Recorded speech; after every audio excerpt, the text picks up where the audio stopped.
Mesdames et messieurs, bonjour, bienvenue à l'émission. Maître Gendron. Bonjour, Richard. J'en profite. Oui, maître. Oui, dans quelques semaines, vous serez libéré. Juste tout de suite, comme ça en ouverture, dire aux gens que nous sommes en reprise maintenant à 23h30 le soir, la première demi-heure de cette émission, nos échanges sur l'actualité. Manquez pas ça, 23h30. D'ailleurs, ça a déjà été une assez bonne habitude. On a vu les codes d'écoute de lundi. On a battu tout le monde. C'est quasiment plus excitant. Ceux qui nous écoutent le matin, dites-le à vos amis qui nous manquent. Vous pouvez, 23h30, écouter les grands moments de nos échanges sur l'actualité. C'est plus excitant que Bleu Nuit, ça, je vous en garantis. Bon, c'est vrai? Faut toujours que tu fasses une relation à des affaires. Mais tu sais que c'est une institution, Bleu Nuit, dans le ciel de Montréal. Bon, yes, il paraît que tu t'es fait brasser au conseil municipal de Huntingdon. Brasser dans un sens où ça a été ma première véritable défaite politique. Je l'accepte amèrement, mais je l'accepte et c'est pas compliqué. Qu'est-ce qui s'est passé? On avait convenu d'un projet d'établir une maison pour des victimes de violences conjugales, les femmes victimes de violences avec leurs enfants, que c'est implanté un peu partout dans toutes les régions. Oh, il y en a beaucoup. Oui, il fallait... heureusement qu'il y en a. Oui, exactement. Je pense que c'est un service à la communauté. Quand tu dis le capital d'une région, ça prend ça. Et on avait enclenché un processus de dézonage pour permettre l'établissement parce qu'il avait identifié la maison idéale dans un secteur résidentiel, comme c'est le cas partout au Québec. Et le Conseil a voté à 3 reprises à l'unanimité pour le projet et il a fallu appeler une assemblée de consultation publique en vertu de la loi. 1300 copies dans la poste, 10 personnes se présentent. Ensuite, il y a eu une demande d'approbation référendaire qui était illégale, qui rencontrait pas les normes. Bref, on arrive hier soir à l'adoption finale et j'avais l'appui de 5 conseillers et 1 qui était contre. Et parce qu'il y avait des opposants dans la salle disant ça va faire baisser l'évaluation de ma maison. Combien d'opposants? 4, 5, 6 peut-être, qui grenouillaient dans la salle. Ça va faire baisser l'évaluation de ma maison. On va se ramasser avec des prostituées, des drogués. Tous les arguments à la con, je les ai entendus. Eh bien, croyez-le ou non, les 4 conseillers ont voté contre et le projet a été battu. 300 000 $ d'investissement, 10 emplois pour protéger les femmes et les enfants. Le syndrome pas dans ma cour. Des moyens tapons. Des moyens tapons, ça c'est le terme poli. Sais-tu quoi? 3 des 4 conseillers qui ont voté contre restaient dans le secteur où s'en allait la maison. Ah, ils en voulaient pas. Ouais. Ça, on appelle ça faire passer ses intérêts personnels avant la collectivité, puis on a perdu un beau projet. Fait qu'Huntington ne me demandez plus de projet. Je termine la relance industrielle, je signe les baux et je m'en vais. Vous vous arrangerez avec vos troubles. Et c'est triste. Non, mais tu vas t'en aller pour vrai, là. Ah ben, c'est évident. Puis je dis pas ça à la population. Je dis ça à mon conseil municipal qui n'a pas été capable de gouverner. Le conseil municipal gouverne en fonction de 4-5 opinions qui brassent ici et là, comme à Montréal et ailleurs, partout. Et je m'excuse auprès de la population, ça sera avec beaucoup de tristesse que je vais vous laisser. Et probablement que ma maison va être mise en vente là, quelque part au printemps. Ah, tu vas même partir de la ville? Ben, c'est quoi l'intérêt? Ben, je sais pas, je pensais que t'aimais ça, Huntingdon, t'aimais ça, vivre là. J'adore ça, ça va être une journée très difficile. Ouais, OK. On va parler de Stéphane Dion parce qu'il est encore dans l'actualité ce matin.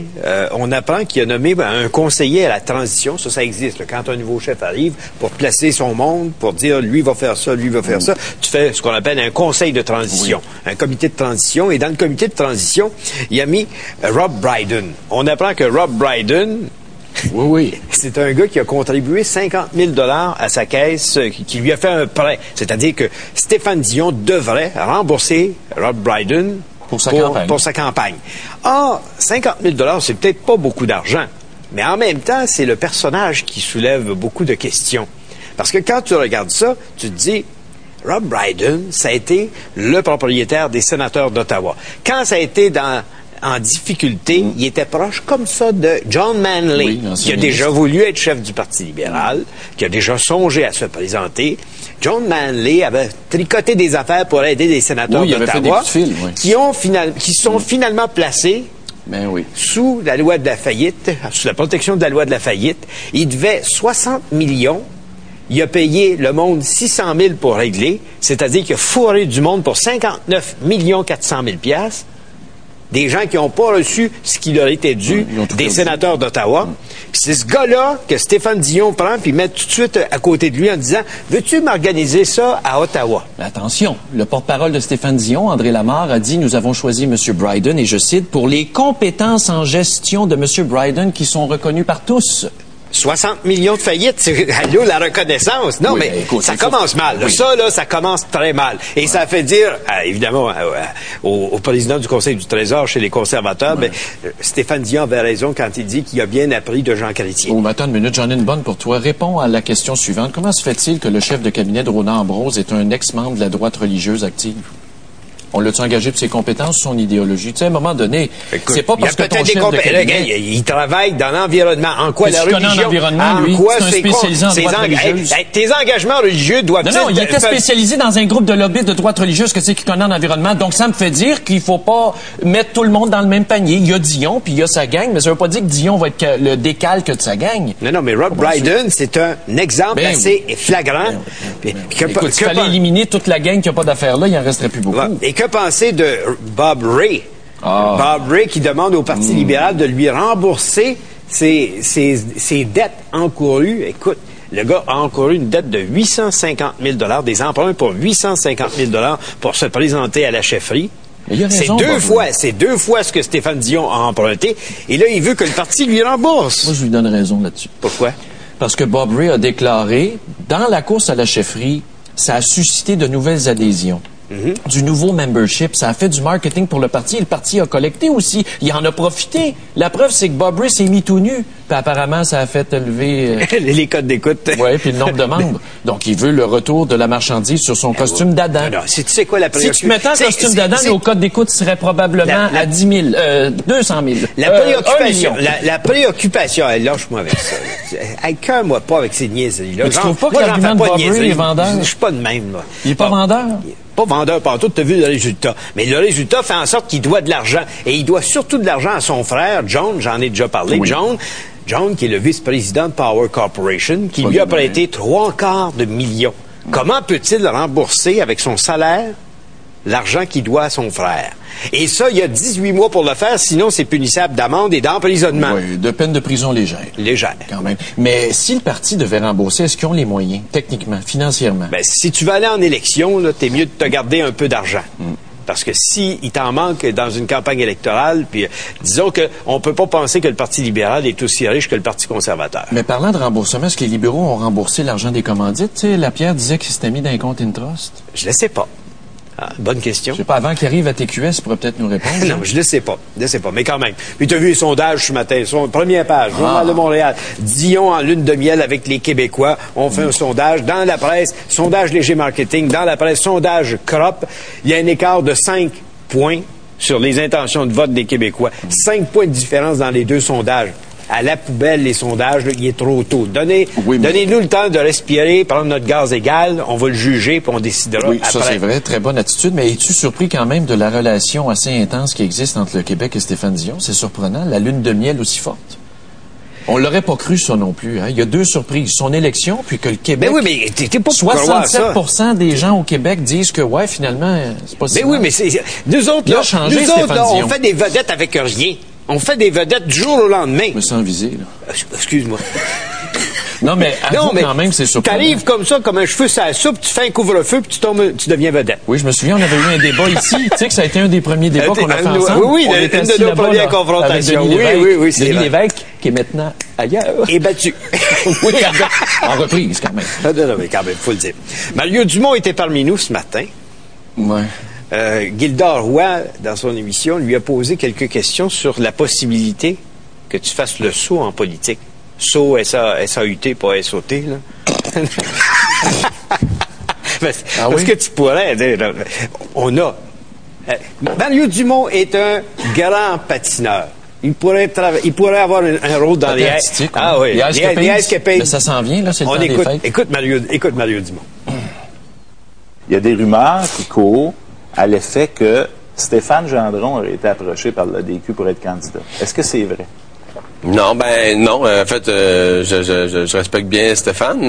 Puis j'ai eu l'occasion de le rencontrer. Et puis dans son comté, d'ailleurs, il a dit qu'on avait un excellent candidat. Notre candidat est déjà choisi, ouais. Okay. Puis il a dit c'est quoi dans Huntingdon? C'est quel comté ça? C'est le comté d'Huntingdon. Et Stéphane a dit qu'on avait un excellent candidat. Donc il me semble que ça serait un brasseux, ça, non? Pour l'instant, il est dans le monde des médias. Ouais. Il est super sexy en plus. Mais je veux dire, là, lui, il chante. C'est ça le danger de l'avoir comme candidat. il chante bien. Il chante très bien. Oui, il fait une belle performance. Mais c'est vrai qu'Albert de Martin est un excellent candidat pour nous, mais il me Non, semble... mais est-ce que c'est... Il n'a pas répondu, dans le fond. Non. Est-ce que vous vous en êtes parlé? Oui, on s'en est parlé, on a soupé ensemble. Soyons fois, francs. mais Vous avez je peux soupé? juste... Oui, chez Léonidas, là, c'est à Grand-Rue. Mais Sur la Grand-Rue, oui, chez vous? Oui, mais je voulais juste te dire, peux-tu imaginer moi et Mario Dumont dans le même parti? Non. Mais de toute façon, Gendron, laisse-moi te dire que Ouais. dans n'importe quel parti, tu peux pas être deuxième. Non, j'aurais de la misère un peu. Tu aurais de la misère. Tu sais, tu peux pas être conseiller municipal à Huntington. C'est ça que les conservateurs me veulent plus, au fond. Mais tu peux pas arriver comme ça en politique puis dire hey, tasse-toi, je vais prendre ta place. Non, j'ai jamais dit ça. Faut que J'ai-tu déjà dit ça, moi? Dans le fond, ta seule option, Oui. puis C'est là pas on de le parti, dit mon souvent parti, en là. plein de courrier. Oui, c'est ça. T'embarquerais-tu? Il est rendu comme Mario Dumont. Il fait faudrait que... Chef de cabinet, c'est Et là tu- qu'il y a le vrai pouvoir. Tu sais. Ah, le vrai pouvoir, ça c'est sûr. Moi j'irais pas me faire élire. Ça c'est certain. Ouais. Toi, t'es l'homme qui tire les ficelles. Ben ouais, mais avec toi, c'est compliqué. Ou la mairie de Boucherville pour toi. Es-tu malade? 2009, Complètement malade. Hey, Quand ma mère sortait le soir et qu'elle me laissait seul avec mon désespoir. bon, OK, j'espère que t'es pas à Radio-Canada ici. Bientôt en janvier. Tout le monde en parle. Bon, OK. Le patron de la GRC en sursis, ça fait longtemps qu'on dit que cet homme-là, Zaccardelli, doit quitter. Je comprends pas qu'il soit encore assis dans sa chaise de commissaire de la Ça s'en GRC. C'est un Pinocchio. Ouais. C'est un Pinocchio. C'est un virevent. Il a dit des choses en septembre, puis il est venu dire le contraire Oui. hier, puis il dit ce sont des imprécisions. Mais c'est inquiétant pour un C'est un haut chrétien. fonctionnaire. Hey, il mène la GRC. Il a le pouvoir. Il y a du pouvoir, ce gars-là, à travers le pays. Et il se comporte comme une espèce de dictateur de pays en voie de totalitaire, développement. là, ouais. En voie de Tu sais, développement. on parlait de l'affaire Matix où on Oui. plantait de la preuve. Là. Je me demande c'est quoi ça. Puis tu sais que Harper ne gardera pas ça longtemps. Non, Moi, non, je non. pense que c'est une question de jour. Oui, là. c'est une question d'heure Ben même, oui, d'après ben moi. oui, sûrement. Stephen Harper a au moins le mérite, comparativement à Paul Martin, de prendre un peu son temps pour établir comment il va faire ça. Oui, mais quand Parce il que est Paul fret- Martin, il a mis tellement de monde dehors, de Gagliano en descendant. Ça a coûté et cher. c'est même pas fini, ça va nous coûter des millions parce qu'il a fait le ménage trop vite. Mais et quand de sa façon décision non est réfléchie. prise, là, ça va y aller au top. Alors, lui, il faut que ça sorte. Là. Tu peux pas continuer avec un gars comme celui-là. On va faire une courte pause. Et tout de suite après, on va vous parler de Dan Phillips, qui a déposé une plainte contre la police. T'as vu ça? Encore une fois. Ben oui. Encore une plainte contre la police pour du racisme. Puis on va vous en parler. Mais notre question ce matin porte sur l'Auto-Québec. Dans le journal La Presse, on nous dit que l'Auto-Québec remet en question ses orientations. Est-ce qu'on peut pas remettre en question toutes les loteries? Et la question qu'on vous pose ce matin pour que vous puissiez communiquer avec nous et vous exprimer, c'est Québec. Le Québec, le gouvernement Québec doit-il interdire les jeux de hasard et les loteries? Il y a quelque chose derrière ça de vicieux. Vous pouvez commencer à nous appeler. Montréal 514-790-0874. De partout au Québec, 1877-790-3535. Par Internet, www.tqs.ca.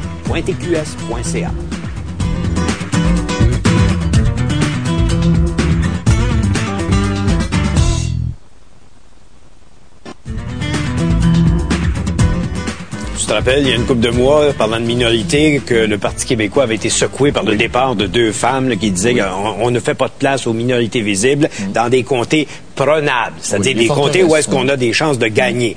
Et là, Monique Richard, la présidente, est arrivée en disant « Attendez quelques semaines, on va avoir des nouvelles, on va annoncer des candidats dans des comtés prenables. » On a une candidate d'une minorité visible, Siu Phang Wang, qui est sino-cambodgienne.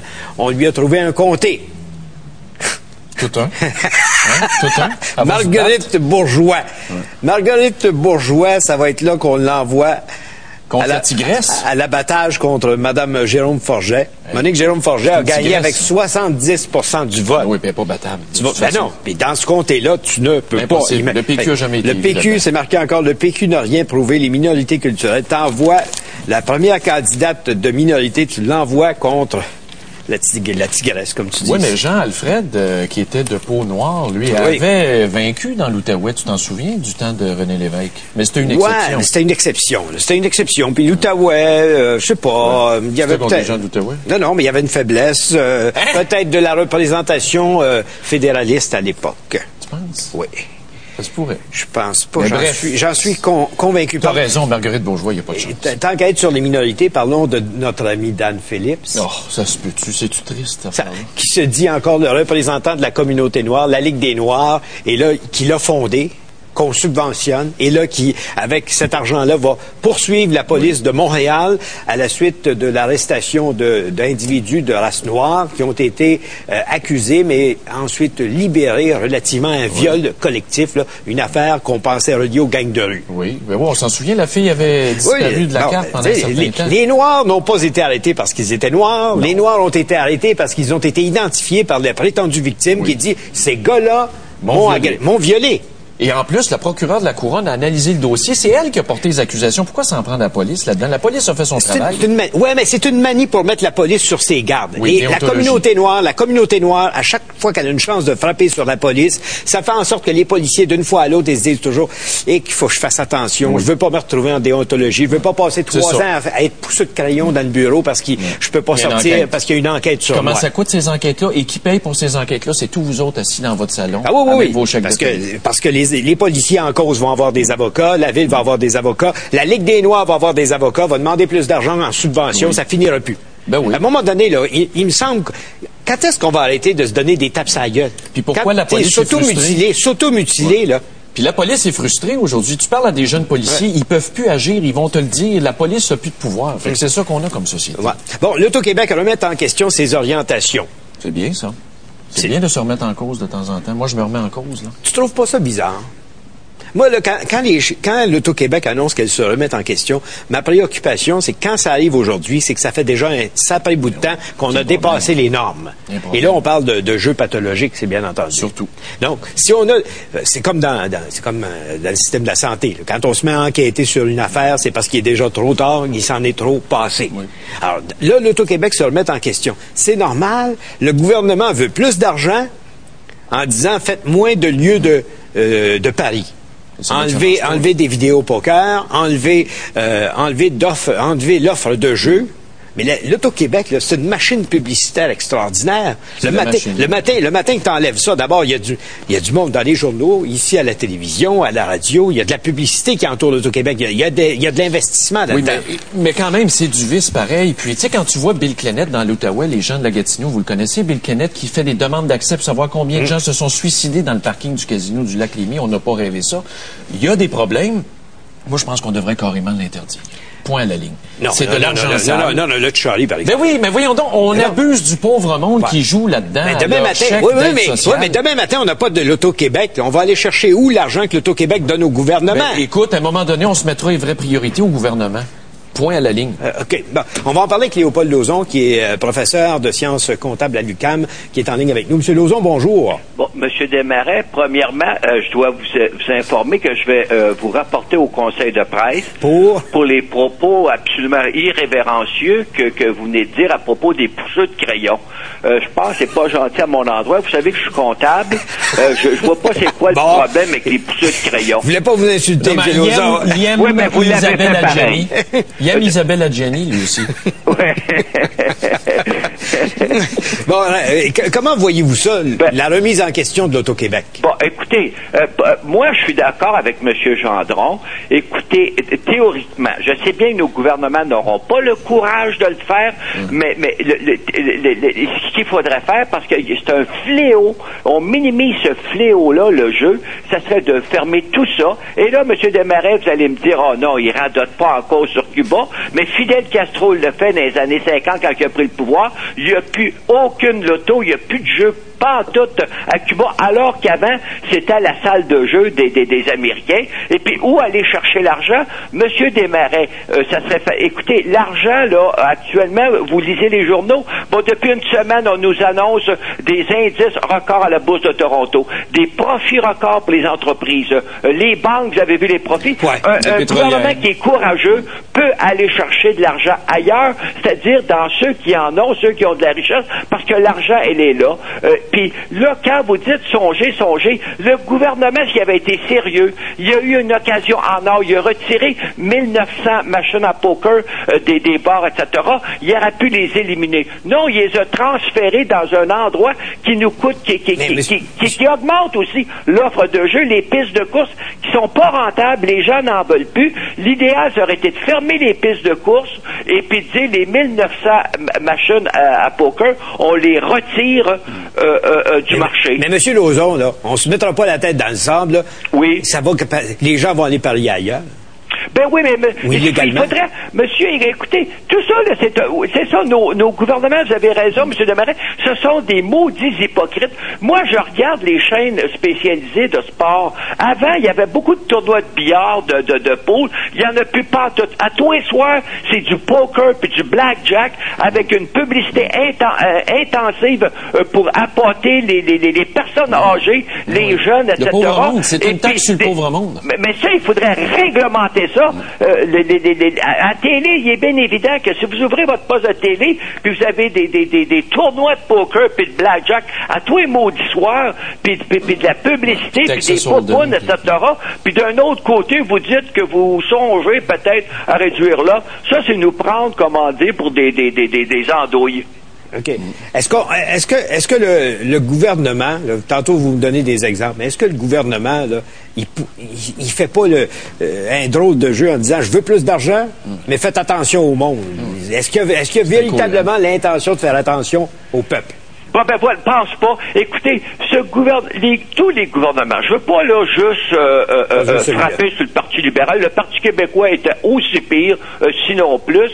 Écoutez, moi je dis, l'argent elle est là. Si on avait des gouvernements courageux, etc., on fermerait ça. Bon, il est bien évident qu'on a transformé les trois sociétés d'État en véhicules de taxation. Les gouvernements en arrière disent Hydro-Québec, L'Auto-Québec et OSU, faut que tu nous rapportes 1 milliard, 2 milliards, 4 milliards cette année. Puis après ça, ces mêmes gouvernements-là viennent jouer à l'autruche. Je vais vous arrêter. C'est tout le temps qu'on a. Il faut aller à la pause. Merci beaucoup. Là, on va en parler avec notre monde parce que ça reste un sujet quand même assez spécial. Les gens directement. Okay.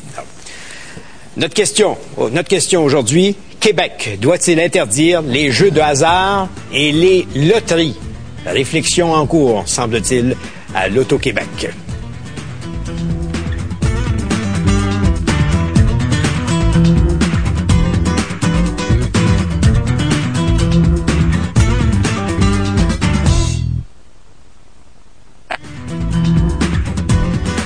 Il y a Jeanne qui nous écrive, qui nous dit le crime organisé va revenir si on élimine les loteries. Mais est-ce que c'est une raison pour rien faire? Parce qu'on peut faire aussi la lutte contre le crime organisé. La preuve, c'est qu'on le fait actuellement et ça fonctionne. Mais oui, mais c'est une lutte perpétuelle. L'argent, ils vont dire, on n'a plus d'argent pour lutter. Oui, mais le la jeu police. Du hasard, là, on s'entend-tu que c'est joué sur, à quelque part, l'espèce de rêve du monde? Mais c'est pas tout le monde. C'est pas tout le monde qui n'a pas les moyens de jouer. Souvent, là, tu regardes les statistiques, là, c'est de la société. Ben oui, mais écoute, tu sais que c'est du monde qui est plutôt vers le bas de la classe moyenne, qui joue dans la loterie dans l'espoir d'améliorer leur sort. On s'accroche à du rêve qui n'existe pas. Oui, mais ces gens-là ne peuvent pas dépenser plus que tant par mois. C'est pas avec ces gens-là que le casino fait son argent. Quand tu vois au dépanneur leur ouvrir le petit cartable bleu, puis bling, puis bling, puis bling, puis bling, mais il achète pas de lait, puis il achète pas de pain, par exemple. Tu vas me dire c'est une question de jugement puis de choix personnel. T'as raison. OK. On va prendre un appel à Vaudreuil-Dorion. On a Gérald qui est là. Bonjour. Bonjour. On vous écoute. Mes félicitations à M. Gendron pour commencer, puis à vous aussi. Merci. Moi, je suis un garçon de table de 30 ans, puis les machines, je peux vous en parler. Allez-y, on vous écoute. Les premiers temps, tous ces machines qui disaient de la PEG, d'autres machines venaient de Châteauguay dans le temps, puis une personne qui rentrait avec 5 pouvait mettre 5 et avait des chances de gagner. OK. Maintenant, tu rentres avec 20, 40, 100 t'as pas de chance de gagner. Ah, jamais. C'était plus payant. Le crime organisé en mettait plus. Le crime organisé en mettait plus que l'Auto-Québec. 10 fois plus, monsieur. Ah, oui. Puis ça jouait le monde. Puis je vais vous dire une affaire, moi je gagnais des 100 par chiffre. Puis les machines qu'il y avait là, des fois, elles n'avaient pas payé de la journée le samedi. Pas une scène, je n'avais pas donné une scène. Alors je prenais mon 100 je le mettais dans la machine, puis elle ne payait pas plus. Je ne faisais pas une scène de plus. Okay. Puis j'ai vu des commerçants du monde perdre leur commerce, monsieur du monde de Rigaud, perdre leur commerce, des gros commerces, je ne parle pas de... Il nous donnait, je travaillais jusqu'à 3 heures du matin. Allez il faire nous un tour. donnait 20, 30, 40 $ pour pouvoir jouer jusqu'à 5 heures du matin. Allez faire un tour dans Charlevoix, voir l'héritage que les vieilles familles de l'endroit cachaient dans leur matelas, là, qui a disparu. Des familles, les gens sont dilapidés dans le jeu parce que la proximité fait ça. Beaucoup de personnes âgées qui jouent au casino, hein, c'est incroyable. Ils font venir en autobus. Ah oui. Ils organisent des autobus. Tu t'organises avec la FADOC, avec la FEAS, avec, je sais pas, des clubs d'âge d'or à gauche et à droite. Là, un petit 10 pour aller jouer, là, ils se mettent le doigt dans le tordeur puis ils jouent la paye au complet. Oui, mais le casino... Le casino, tout le monde peut pas y aller. Moi, j'ai été peut-être 4 fois dans le casino. C'est ça, s'il y avait Tandis qu'à la brasserie, c'est stabé. Ah, ben oui, ça, vous êtes l'objet de prédilection de ceux qui ont le goût de jouer et qui feront pas la distance pour aller au casino. Non. On a-tu déjà vu une machine à sous ou une machine poker dans Westmount? Il n'y en a aucune. L'Auto-Québec n'a installé aucune. Mais dans Pointe-Saint-Charles, c'est plein, il y en a à tous les coins de rue. Pourquoi? Parce que c'est du pauvre monde qui veulent du rêve puis qui veulent s'en sortir puis qui s'en sortiront pas. C'est naïf, c'est complice du gouvernement, mais j'en viens pas. OK, merci Gérald. Merci Gérald de votre appel. On va aller à Paulo à Montréal. Paulo, bonjour. Oui, bonjour. Regardez, moi, je travaille pour l'Auto-Québec. Ah oui? Oui. Et je suis un joueur compulsif. En plus? C'est une grosse machine, l'Auto-Québec. Hein, c'est vraiment une machine à argent.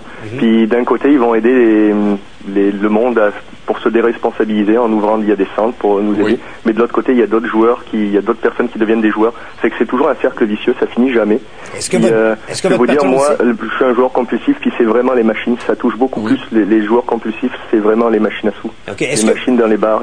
Plus que les loteries. Tu vois, déjà, si on faisait juste ce pas-là, d'éliminer la vidéo poker. Déjà, là, parce que tu obliges les gens, si tu veux jouer, va-t'en au casino. Fais l'effort de prendre ton auto, va-t'en là. Exactement, parce qu'il y a des milliers de machines à travers la province, puis il y en a partout. Oui, c'est le dépanneur du coin. Vous allez souper, il y a des machines devant vous. Comment vous faites pour contrôler votre hantise de jeu? Je me suis fait soigner, j'ai fait un programme à l'interne, dans un centre. Mais je vais vous dire, là, c'est très difficile, c'est comme la drogue. Hein. Bon, avant qu'il y ait ces machines-là, qu'est-ce que vous faisiez? Aviez-vous des activités que vous avez abandonnées pour aller Absolument, j'ai complètement voué ma vie au jeu. Okay. Il n'y avait plus rien qui existait autour de moi, puis j'ai encore ma femme puis mes enfants, puis je peux me considérer comme très chanceux parce qu'ils ont réussi à être patients. Vous avez quel âge, Paulo? Moi, j'ai 33 ans. Bon courage, Paulo. C'est très difficile. Vous avez perdu combien, à peu près? Au-dessus de 100 000 $. Ah, tu penses à ça, là? C'est un moyen paiement de maison, ça. Un moyen paiement de maison. C'est vraiment enlever complètement les machines parce que même s'il y en a qui essayent de s'en sortir, il y en a d'autres qui vont devenir des joueurs. C'est que ça finit jamais. C'est un cercle vicieux. Hein. C'est ça le problème. Merci, Paulo. Bon courage. Au revoir. Bon courage. Marie à Saint-Jean-sur-Richelieu, bonjour. Bonjour à vous deux, puis félicitations, M. Gendron. J'admire son courage. Moi, je veux parler par rapport, je ne sais pas si vous vous rappelez, quand le gouvernement a voulu rentrer ces fameux casinos-là, avant de rentrer toutes les petites machines, il nous avait fait un gros sondage, ça va être pour les hôpitaux, puis tout l'argent va aller là. Puis la couleur, avalez-la comme il faut. Est-ce que vous vous rappelez de ça ou je l'ai rêvé? Non. Ça, c'est qu'est-ce qui était au pouvoir? 94, 95... PQ, on a été élu en 94. C'est 94, 80. L'ouverture du casino, c'est 94. Oui, le premier. Oui. C'était pour tous les hôpitaux, mais je pense que ça n'a jamais été si mal que ça dans les hôpitaux. Non, ça c'est pas vrai. Attention, là, madame, là, le ministre l'a dit, ça va bien. Oh, ça va très bien. Le monde devrait prendre l'argent qu'ils mettent dans les pokers à tous les semaines, à tous les mois, puis prendre cet argent-là, puis aller se faire soigner aux États-Unis pour lui donner une maudite claque d'en face. Oui, le service serait meilleur. Oui, puis ils seraient sûrs d'être soignés, puis il y en aurait pour leurs argent au lieu d'avoir des gros mal de tête parce qu'ils ont mis le paye dans les machines. J'ai déjà joué dans les machines, et maintenant je ne joue plus parce que j'ai compris, parce que qu'est-ce que le monsieur disait tantôt, que là, 5-6 ans, quand ça a sorti, oui, c'est vrai qu'avec 20 $, on s'amusait des heures et des heures, mais maintenant, c'est plus drôle pantoute. Parce qu'avec 20$, là, t'as même pas eu le temps de finir ton café, puis ton 20$ c'est pas. Et pourtant, l'Auto-Québec, on nous dit qu'il y a des règles qui gouvernent la façon de... Puis tout ça, c'est centralisé par ordinateur avec des switches, le on-off. Pourquoi on peut pas vérifier? On pourrait le vérifier, voir envoyer nos experts. Peut-être qu'on aurait un autre discours. Non. Pour moi, il y a la machine à le piton collée souvent, j'ai l'impression, parce que j'en ai pas vu beaucoup, moi, sur des places à 10 machines, j'en ai pas vu beaucoup que ça sonne tout en même temps. Là. OK. Merci, Marie. Merci. Ça sonne pas mal. Je suis pas allé souvent au casino à Montréal, mais là t'entends sonner, mais je pense que c'est des 5 cents qui tombent. Moi, du petit screening. Du petit change. On va aller à Québec. Éléonore, bonjour. Bonjour à vous deux. On vous écoute. Ça va bien? Oui. Moi, je suis une ancienne croupière du casino de Charlevoix. Ah oui? Et puis, disons que je m'intéresse de plus en plus à ce qu'est l'Auto-Québec, sa gestion et ses façons de faire. Je suis dans la coalition Enjeu qui est pour une éthique et modération du jeu au Québec aussi. OK. Et puis, que d'interdire le jeu au Québec, ce serait pas nécessairement la solution, bien que ce serait l'idéal, mais utopique. Sans être prohibitionniste, je pense que la solution, ce serait d'abord de freiner l'expansion. Tout simplement. Donc, arrêter de construire des mini-casinos, puis d'implanter des machines de vidéo poker partout. Évidemment, aller retirer des bars pour les centraliser dans les 3 casinos déjà existants. C'est bon, ça. On s'attaquera aux casinos plus tard, mais le gros fléau au Québec, c'est certain que c'est les vidéos poker. Oui, dans les quartiers, là, oui. Oui, dans les quartiers favorisés, c'est prouvé que c'est situé expressément dans les lieux où... Vous êtes à Québec, vous, j'imagine qu'il n'y en a pas beaucoup dans le quartier Le Ménil, puis la Haute-Ville. Absolument pas. C'est plus dans... Oui, tout à fait. Il y avait, pour jouer, là, il y avait les bingos. Oui. Que l'Auto-Québec a volé au curé. Ça aidait des causes sociales, beaucoup. Oui. Oui. Ouais, Pense à ça, là, le bingo, c'était pas mauvais, là. Non. Mais aujourd'hui, là, c'est une usine. Une usine. C'est à ce point une usine que le Québec est maintenant dépendant des revenus des casinos puis des loteries parce que c'est des milliards par année. Puis de l'alcool, la SAC aussi. Ouais. Tout à fait. Fait que dans cette optique Tous les vices, la cigarette, l'alcool, tous les vices. On devrait faire La cigarette, l'alcool. Le sexe puis le pot qui manque.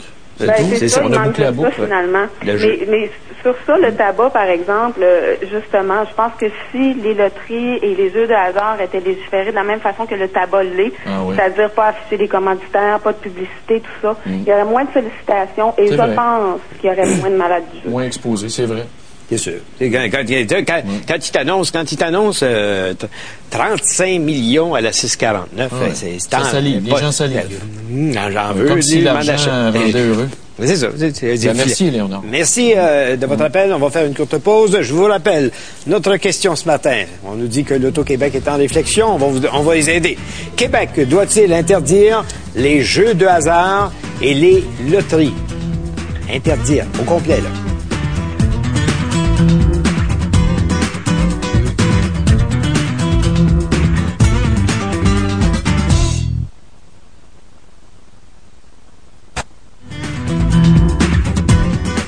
On a vraiment du monde consciencieux. Écoute, celui-là, Serge, à La Fontaine, il est propriétaire d'une entreprise. Il vend 6 000 piastres par semaine de loterie. Oui. Par 52 semaines, ça fait 312 000 piastres de chiffre d'affaires. À 6,5 de profit, ça lui donne 20 000 piastres. 20 280 $ de profit par année. Mais il dit, je suis quand même prêt à assumer la perte tellement c'est un fléau.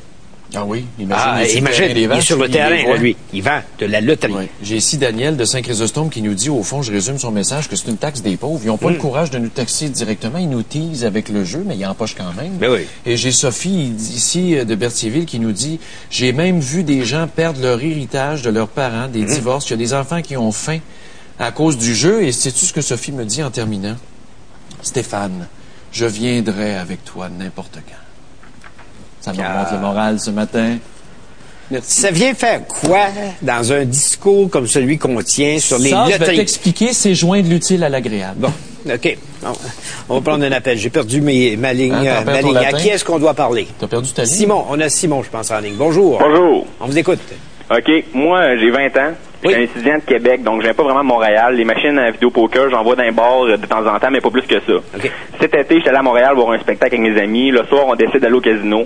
J'arrive là-bas, j'ai vraiment été choqué de voir ce que j'ai vu, OK? Les gens qui vont là-bas, là, on ne pourra pas croire que c'est des gens d'affaires de Québec. Ce que j'ai vu, c'est des touristes. Ce que j'ai vu, c'est du monde pauvre qui avait de l'air dépressif, OK? On est en train de conditionner ces gens-là à l'intérieur du casino. Je trouvais ça épatant, puis ça m'a complètement...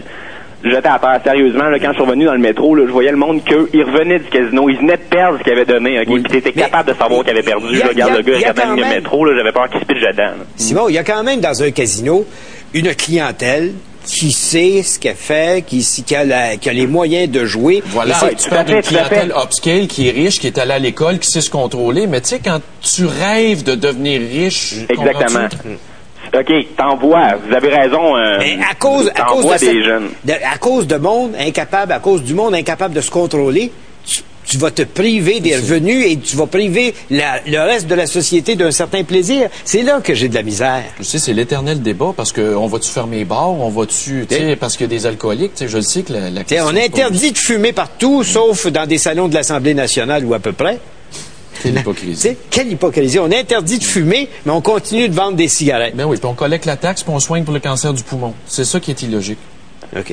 Merci, Simon, de votre appel. On va aller à Montréal maintenant. On a Alain qui est en ligne. Bonjour. Bonjour, monsieur. On vous écoute. Bon, écoutez bien, moi, là, premièrement, ça fait 2 thérapies que je suis. En plus, je demeure dans un quartier Maisonneuve-au-Schlaga. Oui. Alors, juste à sortir de chez moi pour m'en aller, disons, comme à Pinel, j'en rencontre 10 endroits. Alors, comment voulez-vous arrêter? Oui. Deuxièmement, j'ai été faire une thérapie à Lanoret. À peu près 3 mois après, quand j'ai retourné pour faire un meeting, il y avait une grosse pancarte sur la route principale qui mène directement à la maison de thérapie. C'était marqué « Bientôt, nous aurons des loteries vidéo ».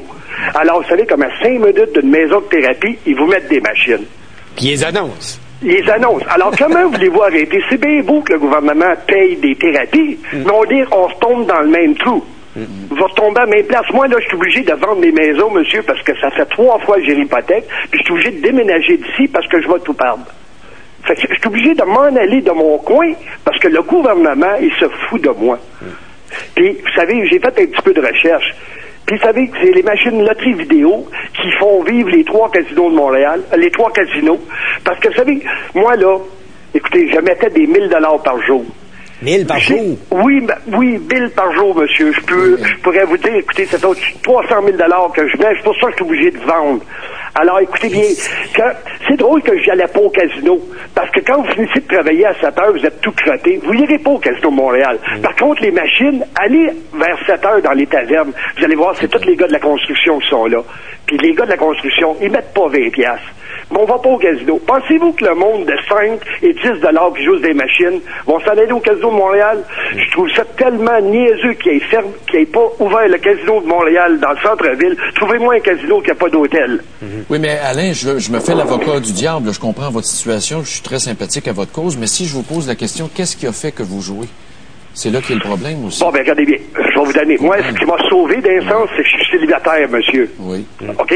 Mais si j'avais eu une femme et des enfants, c'est sûr que j'aurais encore plus perdu. Ah oui, mais c'est la solitude qui attire les gens dans ces places-là. Probablement aussi. Ah oui, ah oui, ah oui, ah oui. Vous savez, vous êtes entouré de monde, mais vous êtes quand même, dans votre petite machine, vous êtes tout seul. J'ai entendu ça. Allez voir les fonds de pension. C'est tous des vieillards qui sont là. C'est vrai. Non, c'est J'ai entendu ça souvent, là, des gens qui se rapprochent de Montréal, qui viennent des régions, qui se disent, on va aller au casino. Tu dis pourquoi? Il y a du monde. Parce qu'il y a plus de famille. On n'a plus de famille, on n'a plus de vie. Ils s'en vont là, il y a du monde. C'est vrai. Merci Alain de votre appel. Ben, bienvenue, monsieur. Bonne chance. Merci et bonne chance. À Sherbrooke maintenant. Alain encore. Bonjour. Oui, bonjour. Moi, je suis très d'accord avec M. Gendron, là, qui est complètement arrêté ça. Moi, j'ai tout perdu dans la vie. J'ai perdu ma maison, ma femme, mon ouvrage. Ah oui. Je travaillais en 92, 93, je vous dis, là, je gagnais 36 $ de l'heure. J'avais pas une scène dans les poches. Aujourd'hui, je travaille au salaire minimum. J'ai de l'argent dans les poches, mais je touche plus à ça depuis 93. Donc, vous en êtes sorti? Je m'en suis sorti. Ben, je suis allé au Canada anonyme une fois. Oui. J'ai vu assez de monde broyer que ça m'a écœuré bien raide. Ça vous a donné un coup? Ça m'a donné un coup. J'ai arrêté. Mais avez-vous identifié la cause première? Pourquoi vous vous êtes embarqué dans cet engrenage-là? Oui, voici en avoir plus. Tout le temps, hein? Toujours. L'ambition. En avoir plus. Oui.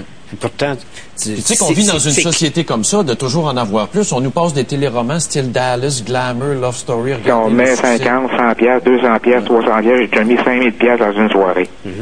Puis tu dis tout, la machine va payer, la machine va payer. Puis... un autre petit coup, puis ça va être le prochain. Je vais me refaire. Mais aujourd'hui, je travaille au salaire minimum. Je vais me refaire avec le prochain 100. Prête-moi un 100, je vais me refaire. Hey, ça, les courses de chevaux, les gars qui t'empruntent de l'argent, je veux dire, je vais aller me refaire aux courses. Il n'y a pas de fin à ça. Eh, Seigneur. Ben, au moins, vous en êtes sortis. C'est la bonne nouvelle. Bravo. Merci. Et merci de votre témoignage, Alain.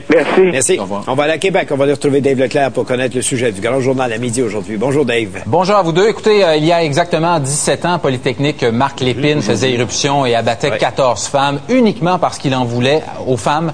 C'est un frustré, un homme extrêmement violent. Et évidemment, c'est la journée, je pense, idéale pour parler de violence contre les femmes. Ah oui? Et je pense que oui. Oui, ça tombe bien. Chez nous, on a refusé une résidence de femmes violentées, ça tombe bien. Quelle drôle de coïncidence. Parce que ça allait faire baisser l'évaluation des maisons. Ben voyons donc. Ah là, là, c'est épouvantable. Voyons donc. Hey, des tapons. Il est entouré de tapons à l'Hôtel de Ville. Ben voyons, Stéphane, ça n'a pas de t'es bon sens. sérieux, là? Les gens avaient peur de... J'en reviens pas. Il y avait des opposants dans la salle. Tout le monde avait voté pour ça, mais ils ont tout fait dans le culotte, les 4 conseillers. Ouais. C'est terrible. Oui. On est en 2006. On est en 2006. Ben, notre question, c'est justement, 17 ans après Polytechnique, croyez-vous que la violence faite aux femmes a diminué? Ou dans le fond, si on voit que les chiffres augmentent, c'est peut-être uniquement parce qu'il n'y a plus de dénonciation. Et s'il n'y a plus de dénonciation, ben bravo. Et peut-être qu'on a besoin davantage de maisons pour les femmes violentées, justement. Oui, et alors, on va en discuter ce midi. Ça fait pas nécessairement l'unanimité pour ce qui est des budgets, etc. Et vous savez que cette semaine, la première question de Stéphane Dion était concernant justement l'abolition de certaines maisons de femmes par le Parti conservateur qui est au pouvoir au fédéral, bien évidemment. OK, on vous écoute ce midi. Merci, Salut. Dave. Alors, je rappelle la question qu'on vous pose ce matin. Nous autres, ça porte évidemment sur les loteries. Québec doit-il interdire les jeux et les loteries?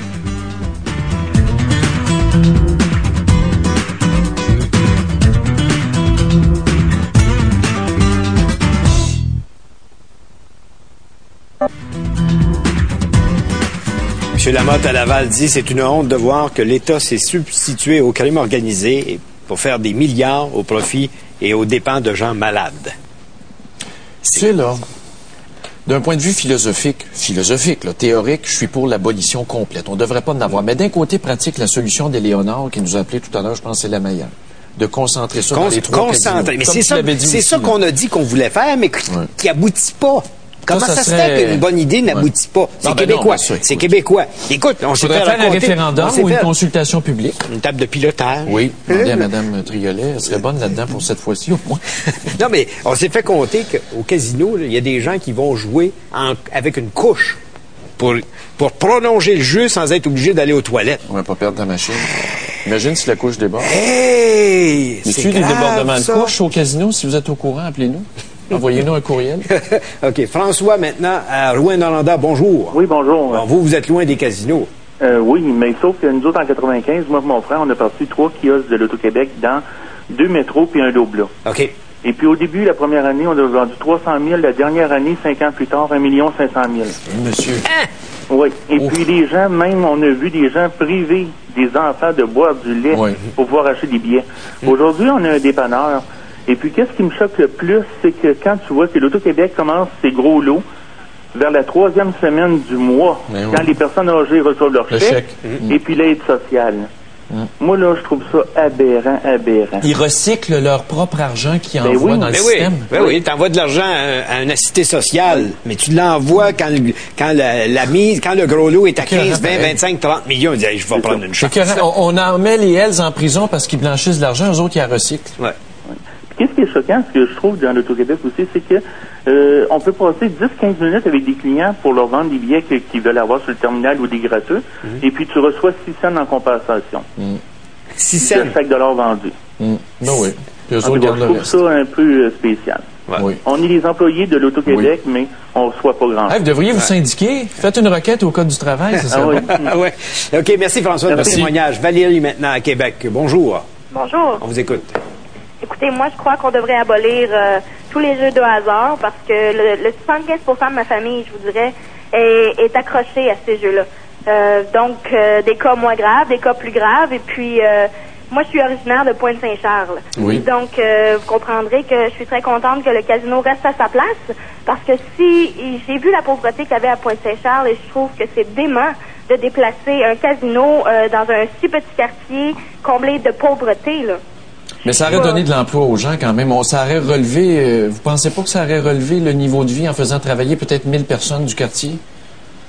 Peut-être, sans doute, mais les gens, écoutez, là, avoir un casino comme ça, à portée de la main, aller dépenser des centaines de dollars, tout ce qu'ils ont, dans le fond, tout leur chèque de bien-être social, des choses comme ça, ils ont de la misère eux-mêmes à vivre, puis ils dépensent ça dans des machines de jeux de hasard ou de loterie. Écoutez, le gouvernement, c'est certain qu'ils veulent pas couper ça. C'est un revenu pour eux, là. Je trouve ça très dommage qu'ils s'ouvrent pas les yeux. Moi, je crois qu'on devrait abolir. C'est certain que parfois, c'est agréable de sortir entre amis, aller au casino, dépenser 100 dollars quand on a l'argent. C'est ça, socialement, oui. D'accord, c'est une sortie très agréable. Par contre, pour les gens, ils peuvent pas séparer les gens qui sont accros à ça à des gens qui vont là pour l'amusement. OK. Merci, Valérie. Merci de votre appel. Je vais te dire ce que Mme Robitaille m'envoie comme courriel. Je trouve stupide l'idée d'interdire complètement le jeu parce que certaines personnes ne sont pas capables de se contrôler. On va priver tout le monde. Elle dit à ce compte-là, on est aussi bien de fermer la SAQ. Oui, c'est le gros débat philosophique. D'interdire la bière dans les dépanneurs. Les deux débats se valent. Dans ces cas-là aussi, il y a des gens incapables de se contrôler. Les deux options se valent. C'est très difficile de trancher là-dessus. Ça prend une solution mitoyenne. Oui, mais mitoyenne. Mais Jean c'est vrai, c'est le Québec à cheval. Ben oui, toujours. Merci d'avoir été là. Passez une bonne fin de journée. À demain. Au revoir.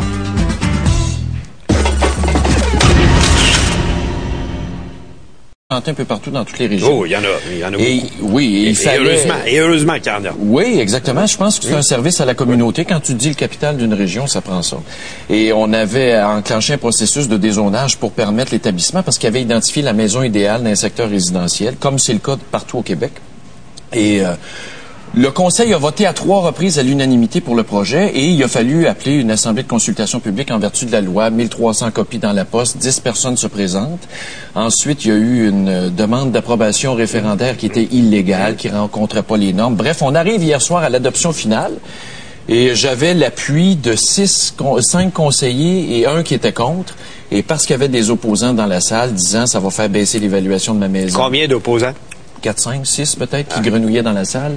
Ça va faire baisser l'évaluation de ma maison. On va se ramasser avec des prostituées, des drogués. Tous les arguments à la con, je les ai entendus. Eh bien, croyez-le ou non, les 4 conseillers ont voté contre et le projet a été battu. 300 000 $ d'investissement, 10 emplois pour protéger les femmes et les enfants. Le syndrome pas dans ma cour. Des moyens tapons.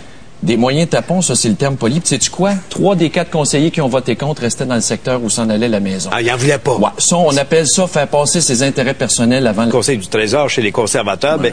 Ben, Stéphane Dion avait raison quand il dit qu'il a bien appris de Jean Chrétien. Oh, mais attends une minute, j'en ai une bonne pour toi. Réponds à la question suivante. Comment se fait-il que le chef de cabinet de Ronan Ambrose est un ex-membre de la droite religieuse active? On l'a-tu engagé pour ses compétences ou son idéologie? Tu sais, à un moment donné, c'est pas parce que ton chef de cabinet... Il travaille dans l'environnement. En quoi la religion... l'environnement, lui, c'est un spécialisé en droite religieuse. Tes engagements religieux doivent... Non, il était spécialisé dans un groupe de lobbyistes de droite religieuse que c'est qui connaît en environnement. Donc, ça me fait dire qu'il faut pas mettre tout le monde dans le même panier. Il y a Dion, puis il y a sa gang, mais ça veut pas dire que Dion va être le décalque de sa gang. Non, mais Rob Brydon, c'est un exemple assez flagrant. Écoute, s'il fallait éliminer toute la gang qui n'a pas d'affaires là, il en resterait plus beaucoup. Que penser de Bob Ray? Bob Ray qui demande au Parti libéral de lui rembourser ses dettes encourues. Écoute, le gars a encouru une dette de 850 000 $, des emprunts pour 850 000 $ pour se présenter à la chefferie. C'est deux fois ce que Stéphane Dion a emprunté. Et là, il veut que le parti lui rembourse. Moi, je lui donne raison là-dessus. Pourquoi? Parce que Bob Ray a déclaré, dans la course à la chefferie, ça a suscité de nouvelles adhésions. Du nouveau membership, ça a fait de la collectivité, puis on a perdu un beau projet. Fait qu'Huntington ne me demandez plus de projet. Je termine la relance industrielle, je signe les baux et je m'en vais. Vous vous arrangerez avec vos troubles. Et c'est triste. Non, mais tu vas t'en aller pour vrai, là. Ah ben, c'est évident. Puis je dis pas ça à la population. Je dis ça à mon conseil municipal qui n'a pas été capable de gouverner. Le conseil municipal gouverne en fonction de 4-5 opinions qui brassent ici et là, comme à Montréal et ailleurs, partout. Et je m'excuse auprès de la population, ça sera avec beaucoup de tristesse que je vais vous laisser. Et probablement que ma maison va être mise en vente là, quelque part au printemps. Ah, tu vas même partir de la ville? Ben, c'est quoi l'intérêt? Ben, je sais pas, je pensais que t'aimais ça, Huntington, t'aimais ça, vivre là. J'adore ça, ça va être une journée très difficile. Ouais, OK. On va parler de Stéphane Dion parce qu'il est encore dans l'actualité ce matin. On apprend qu'il a nommé un conseiller à la transition. Ça existe. Là. Quand un nouveau chef arrive pour placer son monde, pour dire lui va faire ça, lui va faire ça, tu fais ce qu'on appelle un conseil de transition, un comité de transition. Et dans le comité de transition, il a mis Rob Brydon. On apprend que Rob Brydon, c'est un gars qui a contribué 50 000 $ à sa caisse, qui lui a fait un prêt. C'est-à-dire que Stéphane Dion devrait rembourser Rob Brydon.